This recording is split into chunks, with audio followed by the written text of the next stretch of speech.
Vous m'avez demandé un test drive de Subaru, voici le nouveau Forester. Nouveau sur le marché européen et en Allemagne, dans cette version précise, plutôt déjà sur le marché nord-américain. Et nous allons découvrir pourquoi Subaru est d'un côté connu comme une marque old school, d'un autre côté, ils ont un groupe de clients très fidèles. Ou est-ce justement pour cette raison? On va vous faire découvrir tout ça avec Thomas sur Auto Je Fuel en 4K, plein écran. Allons-y avec ce véhicule bleu saphir et une calandre imposante bien visible ici, un grand logo Subaru caractéristique de cette génération. Oui, je pense que le bleu saphir s'accorde très bien avec ma tenue d'aujourd'hui, non? Ensuite, vous pouvez voir ici les feux de jour modernes ainsi que des passages de roues qui sont vraiment typiques d'un crossover classique. Ce style tout-terrain vient de sa garde au sol de 22 cm, soit 9 pouces. Une version spéciale est disponible aux États-Unis pour encore plus de style tout-terrain et les roues de 18 ou 19 pouces. Celles-ci sont les plus grandes, en 19 pouces, et on voit bien que la forme de base du véhicule est plutôt old school. Plus de surface vitrée pour cette carrosserie pour plus de visibilité. La tendance actuelle en design privilégie des fenêtres plus petites. Là, la longueur est de 4,67 m ou 184 pouces. Il y a donc beaucoup de concurrents dans ce segment précis. La Toyota RAV4 est le modèle le plus vendu dans ce segment. C'est pourquoi elle est en concurrence directe avec celui-ci. Les feux arrière ont aussi été revus sur cette génération. Ici, il y a marqué e-Boxer. On va bientôt parler des moteurs, car Subaru utilise des moteurs plats ou boxer, comme on les appelle aussi en Allemagne. Le marché européen profite ici d'un système hybride léger. On en dira plus sur toute la gamme de moteurs. Ici, on remarque un logo Subaru sombre, au fait, un modèle haut de gamme également. On abordera les prix un peu plus tard. Et c'est intéressant ici de voir comment ceci est conçu avec cette structure tridimensionnelle qui ferme cet élément. De l'autre côté, nous avons l'échappement. Je ne suis pas vraiment sûr. Peut-être que c'est juste la version pour le marché nord-américain avec le 2,5 litres qui a les deux pots d'échappement. Si vous le savez, n'hésitez pas à me le dire dans les commentaires. Transmission intégrale classique ou symétrique, comme Subaru la nomme. Ce n'est pas une transmission à traction avant, mais bel et bien une traction intégrale old school. Oh, ce bip! Quand tu as les feux de jour activés, c'est vraiment un point assez critique à noter. Tu l'as peut-être aussi capté au micro. Allons jeter un œil sous le capot. Pour le marché européen, tu reçois pour l'instant le 4 cylindres de 2 litres. Oh, désolé pour ça, je ne savais pas que le moteur était encore si sale, donc oui, c'est vraiment intéressant à voir.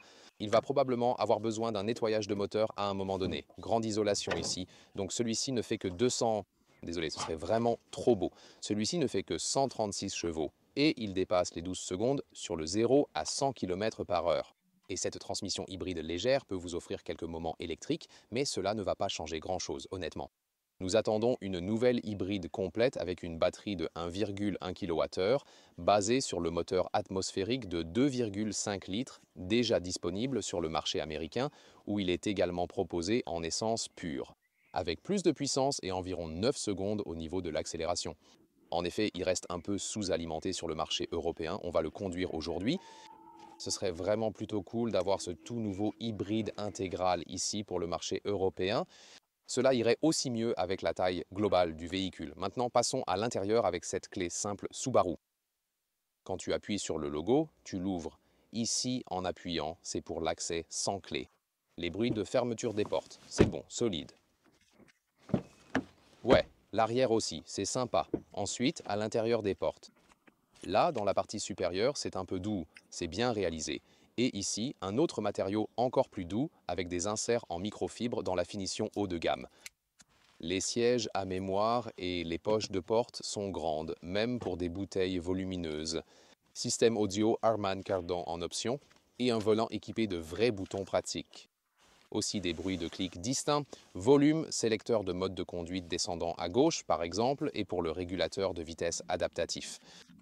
Les sièges, les versions d'entrée de gamme proposaient des sièges en tissu, légèrement plus confortables. C'est un mélange. Certaines parties sont en peau animale, d'autres en cuir rouge et d'autres encore en microfibre en réalité. Oui, ils n'offrent pas encore d'options sans matière animale pour les hautes finitions. Pas pour l'instant. Et là, le volant, haut et bas, avant et arrière. Ça s'ajuste parfaitement pour s'adapter à toutes les positions possibles et imaginables. Tu es assez haut. Aujourd'hui, dans certains SUV, le Mercedes GLC en est un exemple.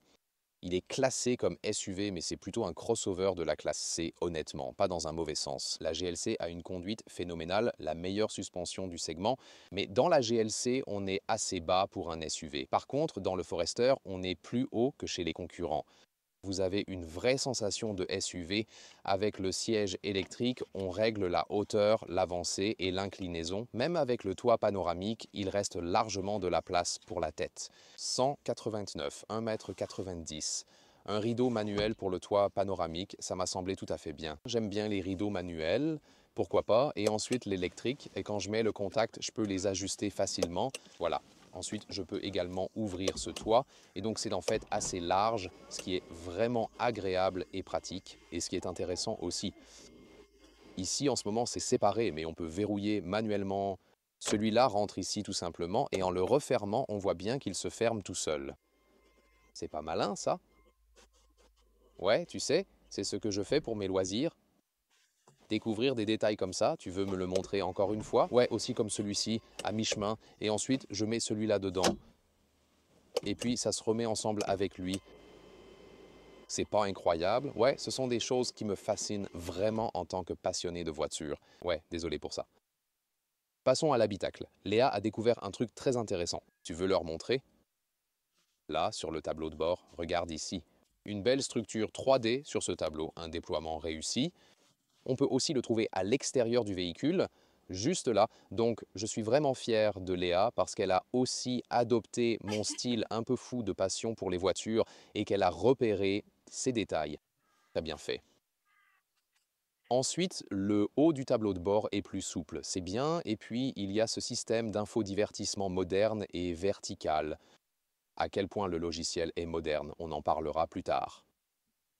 Mais ce qui est cool, c'est qu'on garde les boutons pour chaud et froid ici.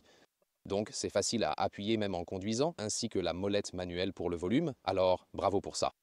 Au fait, est-ce que ça déclenche aussi ton toc quand les températures ne sont pas synchronisées à gauche et à droite? C'est quelque chose que Léa change souvent de son côté, d'accord. Mais ensuite, tu peux aussi le synchroniser ici et laisser le frigo ouvert. Oui, c'est vrai. Léa laisse parfois le frigo ouvert. Oui, j'ai toujours fermé le frigo. Vous avez ce déclic quand on laisse le frigo ouvert? Commentez. Je veux vous montrer ici, c'est surtout du design graphique, même à cette température. Je dirais quelque chose comme les années 90 ont appelé. Oh, c'est quoi? Ils auraient pu faire plus moderne, non? Mais ici, c'est cool, le levier de vitesse classique. Là encore, je pense que l'ancienne école, c'est bien et c'est sympa. Le socle de charge inductive à l'avant, on peut l'activer ou le désactiver. C'est bien en fait, car tout le monde n'en veut pas. Il n'est pas ventilé non plus, donc les téléphones pourraient surchauffer. La charge avec les câbles est là. USB-C et A.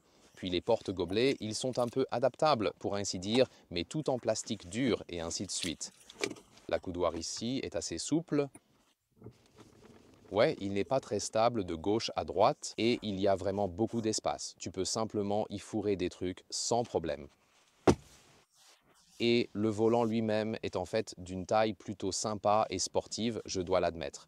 Et comme je l'ai dit plus tôt, tu as ici une position plutôt droite et très haute, et il y a tellement de vitres autour de toi, partout où tu regardes, tu as une très bonne visibilité de l'intérieur vers l'extérieur. Je vais aussi en parler en conduisant et le point de vue du conducteur une fois de plus, ici avec les boutons du levier qui ont un bon retour tactile et des clics agréables également. Et les instruments sont un mélange. Ah, n'est-ce pas simplement agréable de voir un tachymètre analogique? Et Léa m'a confié qu'elle adore ça aussi. Vitesse analogique, et voilà. Puis ici, le compteur de vitesse digital au centre et aussi pour la consommation, et ainsi de suite. Ici, d'ailleurs, un autre avantage de la fermeture manuelle du toit ouvrant. Et voilà. Tellement simple d'améliorer l'image sur l'infotainment en le fermant vite. Voilà, ce n'est vraiment pas le plus rapide, honnêtement. Pour moi, l'essentiel, c'est de pouvoir aussi régler la température rapidement manuellement. La plupart du temps, vous utiliserez l'Apple CarPlay de cette façon. L'intégration est fluide et Android Auto est également possible. Le chauffage des sièges est en bas par contre, c'est juste que le chauffage du volant est plus facile à activer ici. Pour vraiment approfondir ce qu'on fait sur cette chaîne, regarde cette petite lumière. Quand je l'active, elle s'éclaire puis elle redevient plus sombre. À présent, elle est allumée. Tu peux voir ça ici maintenant. Eh ben, baisse et puis elle est éteinte. Mais tu vois la différence. Elle est d'abord plus lumineuse ici et puis elle s'estompe un peu comme si elle baissait en luminosité. Et quand il fait vraiment soleil, parfois tu ne vois pas ce que tu fais vraiment, si c'est allumé ou pas. Et si je regardais nos vidéos, j'aurais surtout hâte de voir la partie de l'IA chaque jour dans chaque vidéo. Et je pense que vous aussi, n'est-ce pas? Parce qu'aujourd'hui, nous avons une fonctionnalité spéciale avec la visière. Regardez ça, parce que vous pouvez l'étendre facilement avec cette carte supplémentaire. C'est vraiment pratique. En gros, voilà. Oui, parce que je veux dire, surtout sur les autoroutes américaines, vous savez, c'est vraiment pratique quand vous roulez genre 200 km dans une seule direction. Le soleil vient du côté. C'est toujours très utile. Pour les sièges arrière, tout d'abord, la porte arrière a seulement du plastique dur ici. Mais vous avez l'insert en microfibre ici. Ensuite, aucun revêtement à l'intérieur, mais c'est en réalité assez spacieux pour ce type de voiture. Poche ici. Les sièges arrière avec cette microfibre, c'est plutôt sympa. Isofix sur les côtés, à chaque extrémité. Ensuite, on peut rabattre ça ici avec des rebords pour les boissons et tout ça. La console centrale propose des ports USB-C et USB-A. Quand le moteur est en marche, tu peux aussi activer le chauffage des sièges arrière. C'est aussi assez spacieux ici, ce tunnel central, pas trop haut. Et vous pouvez voir qu'il y a en fait beaucoup d'espace ici, beaucoup de place pour les genoux ici, donc plus que chez certains concurrents. L'espace pour la tête est un peu plus limité, sûrement à cause du toit panoramique. Mais ça remonte un peu ici derrière, ce genre de fermeture avec 189, 602, mais on est une fois de plus relativement haut. Ça sera vraiment bien pour les enfants. Et ouais, mais globalement, c'est un confort correct à l'arrière et une bonne utilisation de l'espace. Ici, tu peux ajuster l'inclinaison du siège arrière. Là, c'est la position la plus droite. Tu peux aussi l'incliner davantage vers l'arrière. Et maintenant, je te révèle un secret. Oui, je te montre en détail juste ici. Alors, regarde ça, c'est comme un allongement de la couverture arrière du coffre. Et c'est juste une bande en caoutchouc posée ici. Et quand tu le déplaces vers l'arrière, il y a une position un peu plus basse et légèrement plus reculée des deux côtés. Et la raison pour ça, c'est ici. J'ai modifié l'angle du siège et maintenant c'est parfaitement aligné avec cet endroit. Tu vois ce que je veux dire? C'est intéressant, non? Donc, comme tu peux le constater, c'est dans une position plus reculée. Ici, ça serait une position plus avancée, comme ça. Et puis, je peux aussi avoir une position plus détendue. Celui-ci augmente aussi un peu l'espace au niveau de la tête. Jetons un œil au coffre. 5 ou 10 litres ici. Et voyons ces dimensions carrées. Tout d'abord, ici, ce couvercle. Pas de rails sur les côtés. C'est un peu instable pour ainsi dire. Il se glisse facilement sous le chariot et la largeur ici entre les passages de roues fait même 1,10 m. Donc c'est vraiment assez cool déjà. C'est environ 43 pouces et encore plus large ici à l'avant. Système audio Harman Kardon en option. Puis en dessous ici, il y a de l'espace, du moins ici, voilà. Je suppose que ce serait l'emplacement de la batterie hybride en dessous. Jetons un coup d'œil. Oui, en effet, c'est la batterie en dessous. Il est aussi indiqué ici MF. Je suis d'accord avec ça. Donc ici. 1, 2, ça se replie facilement. C'est vraiment bien. Regardez ici cette attention aux détails avec cette couverture pour éviter que rien ne tombe dedans. Sympa aussi. Ouais, la fameuse histoire des myrtilles où j'ai épluché dans un coffre de clés. Et là, la longueur totale que vous voyez ici est de 71 pouces ou 1,80 m. C'est aussi très pratique. Et bien sûr, pour tous nos amis qui ont des chiens surtout, ici avec la hauteur. Waouh, regardez ça. Donc ici, nous sommes à 83 cm, soit presque 33 pouces. C'est vraiment très bien. En effet, des dimensions carrées. C'est là que ce design old school à l'extérieur démontre vraiment ses nombreux avantages à l'intérieur. Oui, c'est vraiment fascinant d'un point de vue technologique, tu ne trouves pas? Sur la capote avant, avec ses détails rouges, il y avait en réalité deux batteries 12 volts. Et puis la troisième, donc 3 en tout, la troisième ici à l'arrière avec 0,568 kWh, donc la moitié de la capacité que le véritable hybride intégré aurait. Maintenant, voyons comment celle-ci va se comporter sur la route. Mode sport.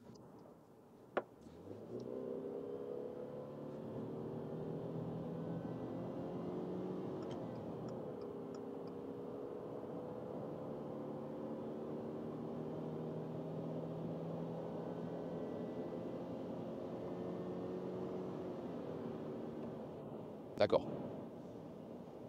Donc c'était de 50 à 130, oui je pense.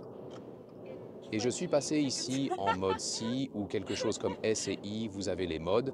C'est comme le système si Drive, I et S montrent une courbe de régime différente pour ainsi dire. Ouah, je veux dire ce moteur ici, 136 chevaux avec un 4 cylindres boxer de 2 litres, environ 12 secondes de 0 à 100 et ce que le 2,5 que vous obtenez en Amérique du Nord serait de 9 secondes, donc celui-là est nettement plus rapide. Vous voyez ici dans l'accélération sur l'autoroute allemande, c'est probablement le véhicule le plus lent que j'ai jamais accéléré sur cette partie. En résumé, cette version est vraiment adaptée pour une conduite plus tranquille, mais elle manque clairement de punch pour les dépassements ou les montées rapides, ce qui peut être un peu frustrant dans certaines situations. Je pense même que l'ajusteur néerlandais était un peu plus rapide, oui, oui, oui, et celui-ci était correct, Swift, oui, oui, intéressant. Donc ce n'est vraiment pas idéal pour les dépassements sur autoroute et tout ça. Cependant, en termes d'isolation phonique, ici maintenant à 140 km/h, ça devient vraiment bruyant aussi. Ce n'est pas très agréable, voyons comment c'est, à quel stade c'est agréable. 130, c'est mieux, donc 120, je pense que c'est bien, environ 770 miles par heure. Vérifions à quel point il est stable dans les changements de voie rapides et comment il se comporte en général à ces vitesses, surtout dans les courbes ou les virages serrés.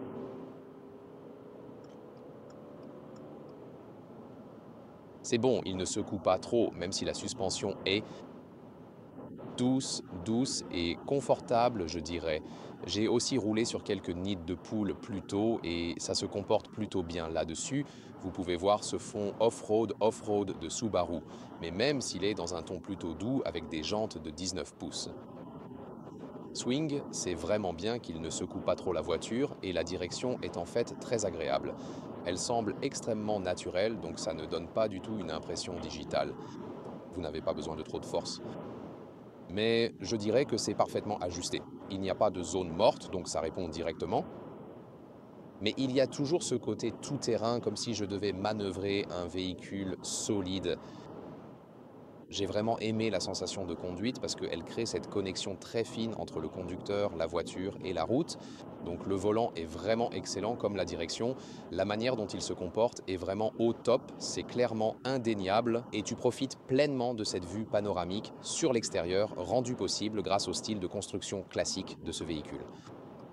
Alors, c'est très intéressant parce que tu as rarement ça de nos jours, tu vois, cette vue panoramique.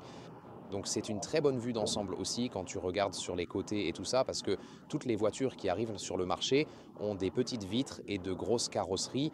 C'est ici plutôt le style classique de carrosserie, si on peut dire, et c'est vraiment bien pour la visibilité extérieure. Et la voiture te donne un sentiment de détente, je dois dire ça, avec une bonne suspension et une direction agréable. Et oui, tant que tu ne roules pas trop vite, en fait, mais ce n'est pas non plus l'essentiel.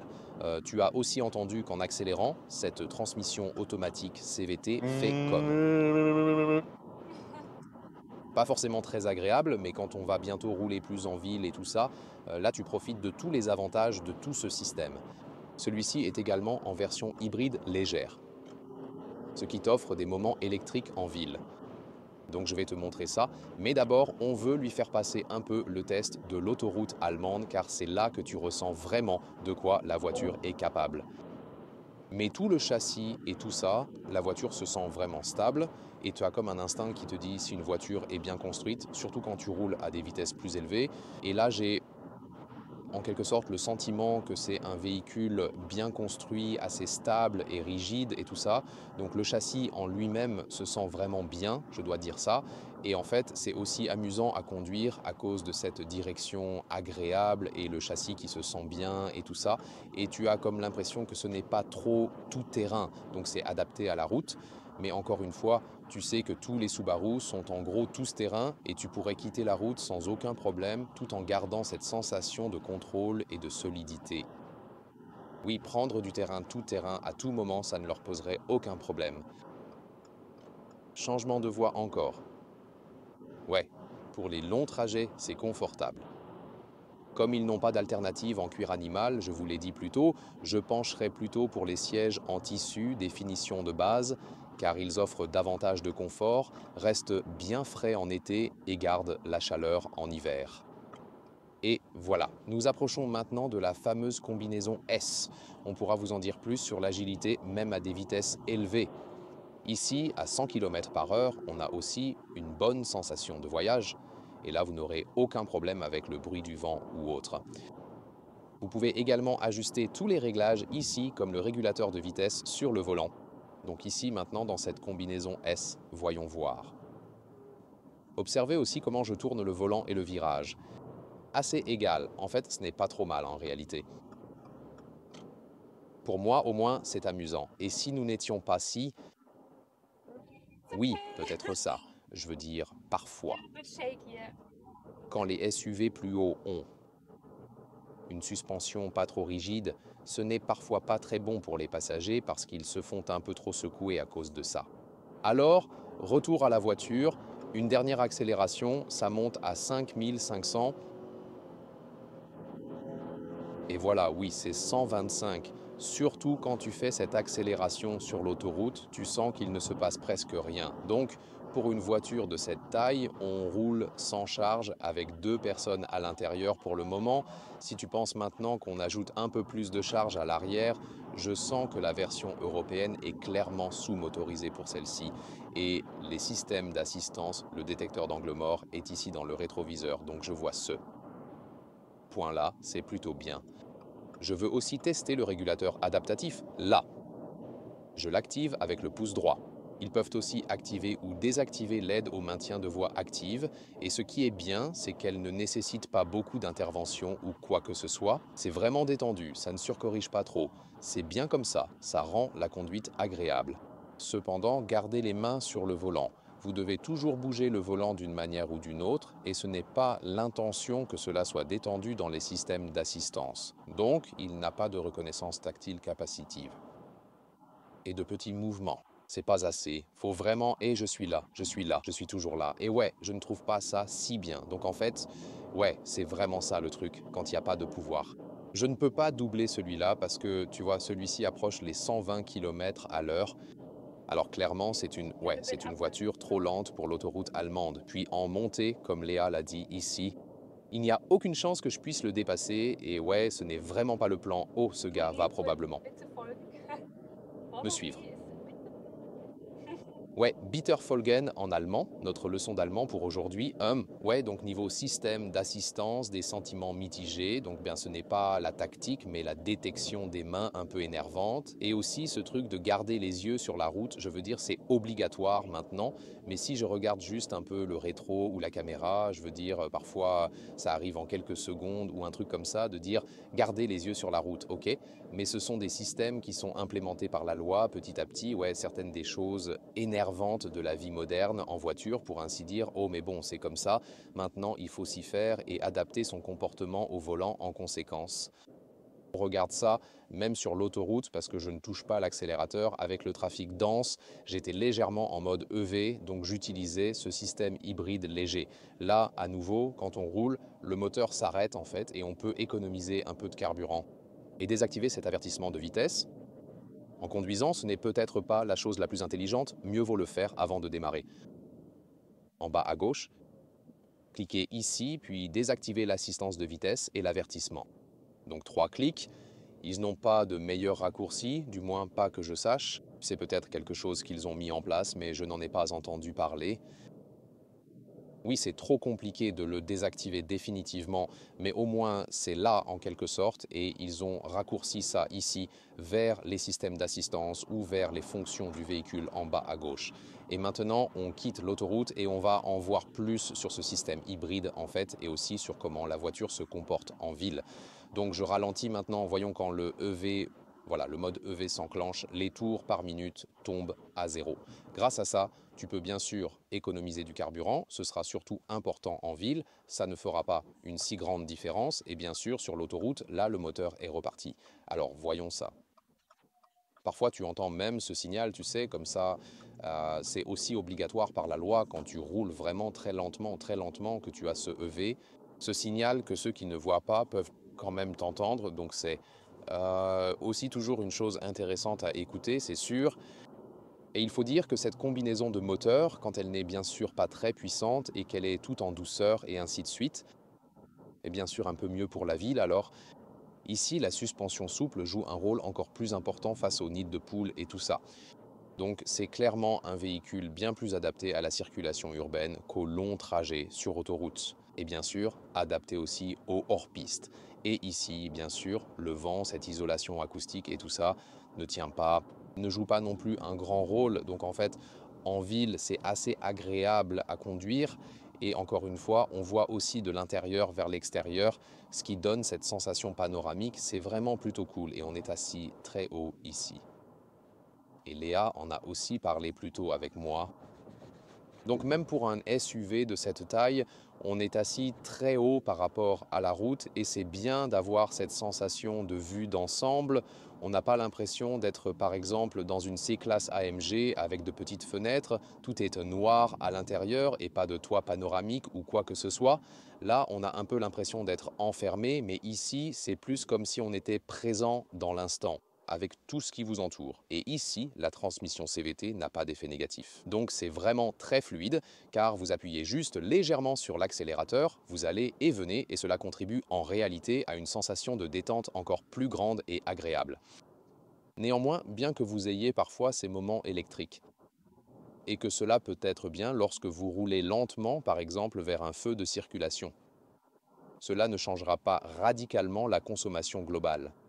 Oui, 8 litres au 100 km, c'est ce que vous pouvez obtenir avec ce modèle à condition de ne pas dépasser 130 km par heure sur l'autoroute, soit 29 miles par gallon US, 35 miles par gallon au Royaume-Uni. Vous voyez que ce système mild hybride ne vous aide pas vraiment en fait. Encore une fois, on attend vraiment que l'hybride intégré soit disponible sur le marché européen. Cela pourrait vraiment être le choix le plus économe en carburant sur le marché américain ou nord-américain, car ils ont aussi la tech de Toyota, une coopération passionnante. À part ça, si vous avez besoin de plus de capacité de remorquage, par exemple, vous pouvez opter pour le moteur purement atmosphérique sans le système hybride sur le marché nord-américain une fois de plus. En Europe, le prix varie de 40 000 € au maximum pour la finition haut de gamme à 50 000 €. Bien sûr, ce n'est pas une offre bon marché. Il a déjà des concurrents qui sont par exemple meilleurs en termes de conduite dynamique et ainsi de suite. Mais ils offrent une excellente fiabilité et une approche plutôt traditionnelle. Le bon service clientèle est ce qui retient les clients fidèles. Souvent, on entend dire qu'ils offrent un excellent service chez les concessionnaires. Si vous avez ou avez eu une Subaru, n'hésitez pas à partager votre expérience pour confirmer ou infirmer ça. Nous attendons ça avec plaisir. Sur le marché nord-américain, comptez environ 10 000 de moins, donc entre 30 000 et 40 000 $, quelque chose comme ça. Mais ils sont aussi toujours sans la TVA, sans la fameuse Mehrwertsteuer, comme on dit en Allemagne. Dis-moi ce que tu penses du Subaru Forester dans les commentaires et jette un œil aux concurrents.